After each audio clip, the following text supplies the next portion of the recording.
Friends, welcome to online classes.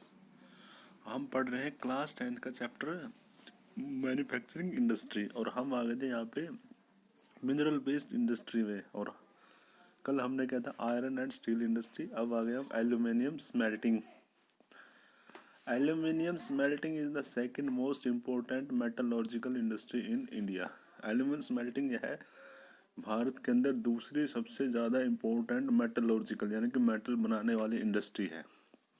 It is light, resistant to corrosion, a good conductor of heat, malleable and becomes strong when it is mixed with other metals।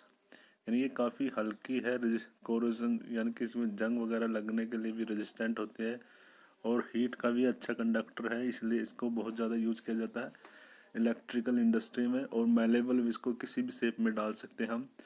और यह strong हो जाती है जब किसी अन्य metal के साथ इसको मिक्स किया जाता है।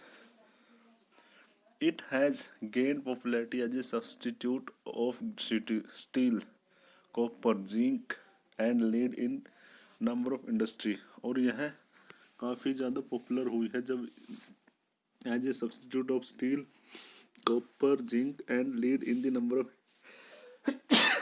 Industry. Aluminium smelting plant is the country are located in Odisha, West Bengal, Kerala, Uttar Pradesh, Chhattisgarh, Maharashtra and Tamil. तो ये कुछ राज्य हैं जहाँ पे इनके प्लांट लगे हुए एल्यूमिनियम के। 2014 and 15 India produced about 3.96 million tons of aluminium. Bauxite, the raw material used in the smelters in a very bulky dark reddish colored rock। तो यहाँ पे बॉक्साइड है, उसको as a raw material use किया जाता है इसके अंदर। ठीक है। The flow chart given the below show the process of manufacturing aluminium. नीचे यहाँ एक फ्लो चार्ट बना रखा है जो आपको यह बताएगा कि कैसे मैन्युफैक्चरिंग होती है एल्यूमिनियम की। Regular supply of electricity and the assured sources of raw material at minimum cost are the two prime factor of location of the industry. तो यहाँ पे ये एक तो रेगुलर सप्लाई होनी चाहिए इलेक्ट्रिसिटी की और रॉ मटेरियल की अवेलेबिलिटी, तो यही प्राइम फैक्टर होते हैं लोकेशन के इस इंडस्ट्री के। ठीक है। तो आपके सामने देखो ये है 4 to 6 ton of bauxite, 2 ton of alumina and 1 ton of aluminium. यानी कि ऐसे एल्यूमिनियम को बनाया जाता है। प्रोसेस देखो इसमें, पहले तो raw material bauxite and bauxite query यानी कि बॉक्साइट को निकाला जाता है और फिर इसको ट्रांसपोर्ट किया जाता है या तो रेल से या शिप से। एल्यूमिनियम बॉक्साइट को यहाँ पे क्रश किया जाता है एंड एल्यूमिनियम डिजोल्व आउट और एल्यूमिनियम उसके अंदर से निकलता है। एल्यूमिनियम रिफाइनरी, फिर उसके बाद उसको रिफाइन किया जाता है। Bulk ore shift to site of smelter, calcinated petroleum. फिर क्या कहता है, bulk ore shift to the site of smelter. जब बल्क होता है और का यानी कि कणों का, उसको फिर शिफ्ट किया जाता है स्मेल्टर जगह पे जहाँ पे स्मेल्ट किया जाता है। फिर उसको कैल्सिनेटेड पेट्रोलियम, कोक फ्रॉम रिफाइनरी वो डाला जाता है। पिच फ्रॉम कोलियरी ये निकाला जाता है इसके अंदर से। Cryolite a molten metal act as a electrolyte, aluminium smelter on aluminium smelter. तो इस प्रकार ये बनता है, ये प्रोसेस है। ठीक है। और आप लोगों के सामने जो एक्टिविटी है वो यही है। A factory produce aluminium saucepans with plastic handles. It contain aluminium from a smelter and a plastic component from another factory. All the manufactured saucepan are sent to warehouse first. यानी कि सब जो saucepans होते हैं उनको ware house में भेजा जाता है। Which raw material is likely to be the most expensive to transport and why? कौन सा रॉ मटेरियल है वो काफ़ी ज़्यादा एक्सपेंसिव माना जाता है ट्रांसपोर्ट करने के लिए और क्यों? Which raw material is likely to be cheapest to transport and why? और कौन सा रॉ मटेरियल है जो कि काफ़ी चीपेस्ट होता है ट्रांसपोर्ट करने के लिए और क्यों? Do you think the cost of transporting the finished goods after packaging is likely to be cheaper or more expensive than the cost of transporting aluminium and plastic. Why, क्या आप ये मानते हैं कि जो ट्रांसपोर्ट की जो कॉस्ट यानी जो खर्चा आता है फिनिश प्रोडक्ट का और पैकेजिंग का, वो ज़्यादा एक्सपेंसिव है या सस्ता है बजाय एल्यूमिनियम और प्लास्टिक के कंपेयर में? अगर है तो क्यों? तो ये क्वेश्चंस आपने निकालने हैं इसके, ठीक है, ये आपकी एक्टिविटी है। नेक्स्ट है हमारा केमिकल इंडस्ट्री यानी कि रासायनिक उद्योग। The chemical industry in India is fast growing and diversifying. यह काफ़ी ज़्यादा तेज़ी से ग्रो हो रही है और डाइवर्सिफाइंग भी है। It contribute approximately 3% of GDP, और यह हमारे जीडीपी का लगभग 3% देती है। It is the third largest in Asia and occupy the 12th place in the world in terms of its size. और यह एशिया की तीसरी सबसे बड़ी है और वर्ल्ड में इसका सेकंड पोजीशन 12th पोजीशन है। It comprises both large and small scale manufacturing unit. इसके अंदर दोनों प्रकार के स्मॉल और लार्ज मैन्युफैक्चरिंग यूनिट बनी हुई हैं। Rapid growth has been recorded in both और inorganic and organic sector. और इसकी बहुत ज़्यादा तेज़ी से ग्रोथ हो रही है दोनों सेक्टरों में, ऑर्गेनिक में भी और इनऑर्गेनिक में भी।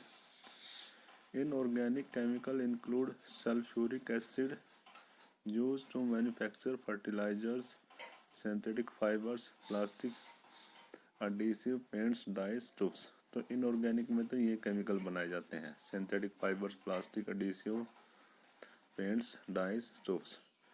Nitric acid, alkalines, soda ash used to make glass soaps and detergent powder are caustic soda. These industries are widely spread over the country. तो ये कुछ प्रोडक्ट है जो बनाए जाते हैं इसके द्वारा, ठीक है, और हमारे देश में काफ़ी ज़्यादा पैमाने पे ये फैले हुए हैं। Why do you think it is so? और आप ऐसा क्यों मानते हो कि ऐसा किया गया है? Organic chemical include petrochemical. Organic chemical होते हैं जो पेट्रोकेमिकल होते हैं, which are use for manufacturing of synthetic fibre, synthetic rubber, plastic, dye, stuff, drugs and pharmaceutical. तो उसके द्वारा ये चीज़ें बनाई जाती हैं। Organic chemical plants are located near oil refinery. और जितने भी ऑर्गेनिक केमिकल प्लांट होते हैं वो ऑयल रिफाइनरी के पास या फिर पेट्रोकेमिकल प्लांट के पास होते हैं। The chemical industry is its own largest consumer. और केमिकल इंडस्ट्री भी यह अपने आप में सबसे बड़ी लार्जेस्ट कंज्यूमर इंडस्ट्री है।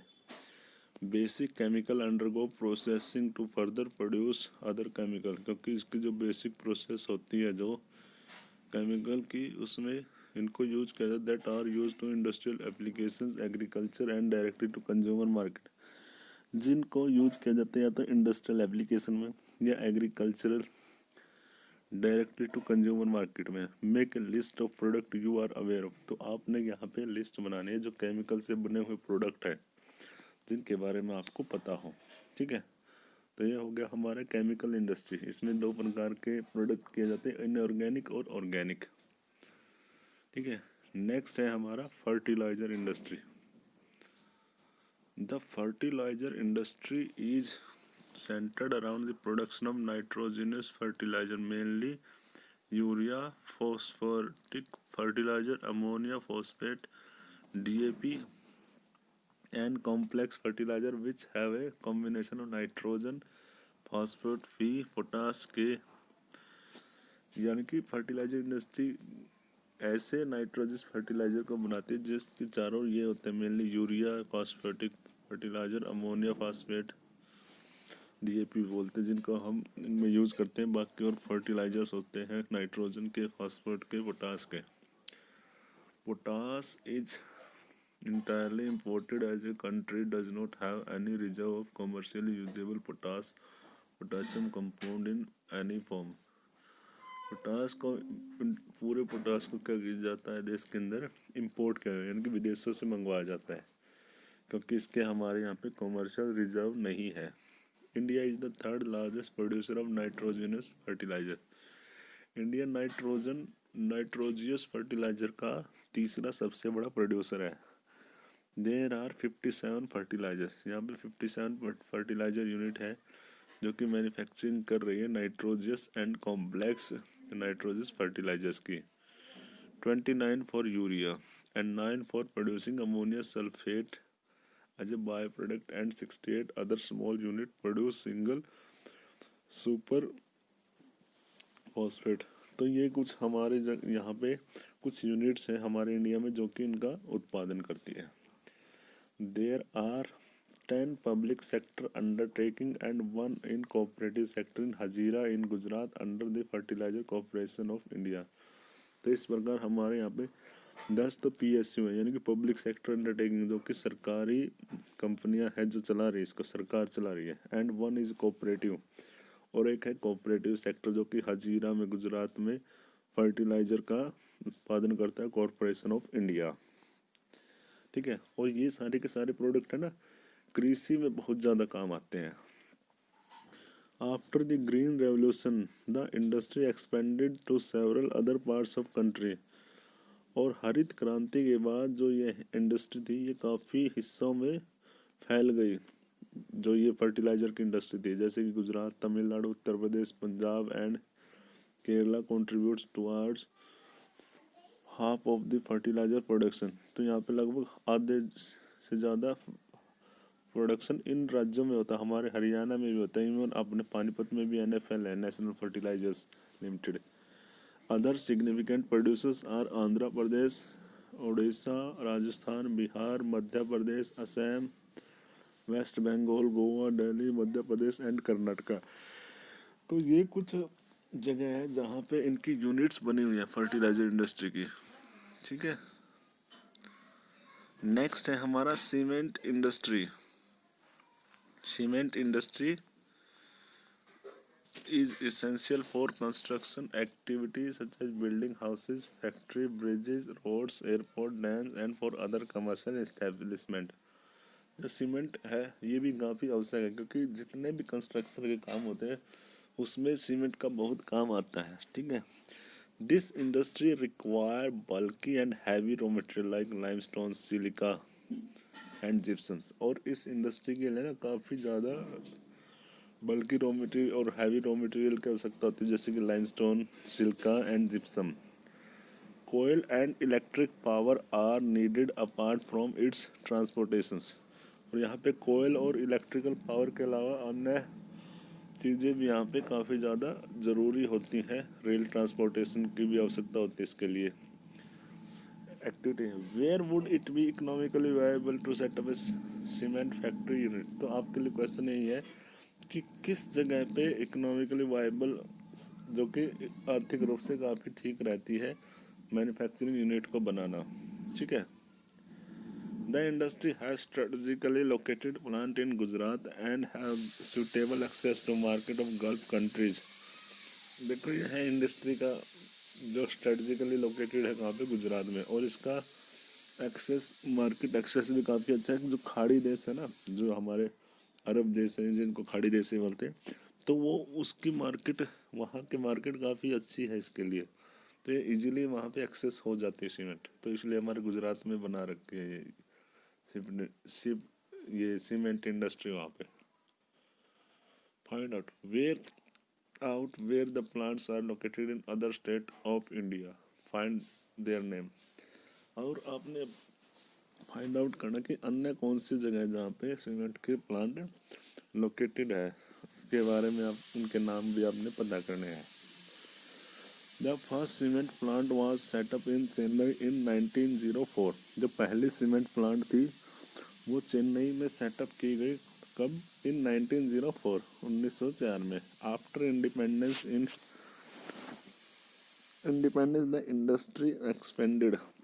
आज़ादी के बाद यह इंडस्ट्री काफ़ी ज़्यादा फैली। Decontrol of price distribution since 1989 the other policy reform led to the cement industry to the make rapid stride in capacity, process, technology and production.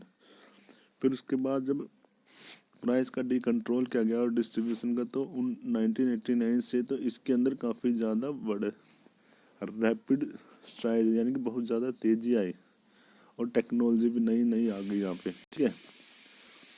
Improvement in quality has found the producer readily available market in East Asia, Middle Asia, Africa, South Asia, apart from a large demand with the country. जब अपने यहाँ पे cement की quality में improvement आई तो market भी काफ़ी ज़्यादा बढ़ गया इसका, जैसे एशिया में, middle Asia, Africa, south Asia, तो इन कंट्री में इनकी डिमांड काफ़ी ज़्यादा बढ़ गई। This industry is doing well in terms of production as well as export. तो यह इंडस्ट्री हमारे यहाँ पे प्रोडक्शन में और एक्सपोर्ट में काफ़ी अच्छा कार्य कर रही है। Efforts are being made to generate adequate domestic demand and supply in order to sustain industry. और कई सारे एफर्ट किए जा रहे हैं कि एडिक्वेट डोमेस्टिक डिमांड यानी कि जो घर की जो उपयुक्त डिमांड है उसको पूरा करने के लिए, and supply in order to sustain this, और इसकी सप्लाई को भी किया जा रहा है ताकि यह इंडस्ट्री बनी रहे, ठीक है। नेक्स्ट है हमारा ऑटोमोबाइल इंडस्ट्री, ठीक है।